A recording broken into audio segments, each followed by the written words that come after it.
മന്ത്രി MK. Muneer RSS BJP വോട്ടുകൾ വാങ്ങാൻ നീക്കം നടത്തുന്നതായി ആരോപിച്ച് കോഴിക്കോട് സൗത്തിൽ പ്രചരണം ശക്തിപ്പെടുത്തി ഇടതുമുന്നണി.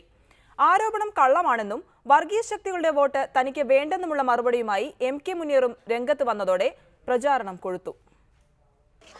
CPIM ജില്ലാ സെക്രട്ടറി പി മോഹനായിരുന്നു ആദ്യം മുനീറിനെതിരെ കടുത്ത ആരോപണം ഉന്നയിച്ചത്.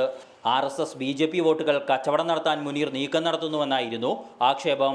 തെളിവുകൾ താമസിയാതെ പുറത്തുവിടുമെന്ന് കൂടി പി മോഹനൻ പറഞ്ഞതോടെ വിവാദം ആളിക്കത്തി. ഇപ്പോ മുസ്ലിം ലീഗും മുനീറും നിലനിൽപ്പിന് വേണ്ടി ഒരു ശ്രമത്തിന്റെ ഭാഗമായി, ജയിക്കാനൊന്നും പോകുന്നില്ല, ഒരു ശ്രമത്തിന്റെ ഭാഗമായി ഇങ്ങനെയൊരു നീക്കുപോക്ക് അതിന്റെ അന്തർനാടകങ്ങൾ ആരംഭിച്ചു കഴിഞ്ഞിട്ടുണ്ട്, കൂടിയാലോചനകൾ ആരംഭിച്ചിട്ടുണ്ട്. പിന്നാലെ സൗത്തിലെ എല്ലാ പ്രചരണ യോഗങ്ങളിലും UDFന്റെ BJP ബന്ധം ഇടതുമുന്നണി വിഷയമാക്കി.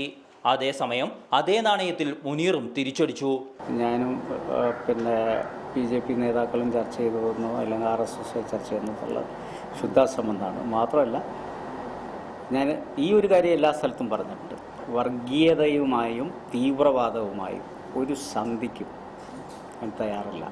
LK അദ്വാനിയുടെ പുസ്തകം വായിച്ചാൽ ആർക്കാണ് BJPയുമായി ബന്ധമെന്ന് മനസ്സിലാകുമെന്ന് കൂടി മുനീർ മറുപടി നൽകി. ഏതായാലും വരും ദിവസങ്ങളിലും വിവാദം സൗത്തിൽ ആളിക്കത്തുമെന്നാണ് സൂചന. റിപ്പോർട്ടർ, കോഴിക്കോട്.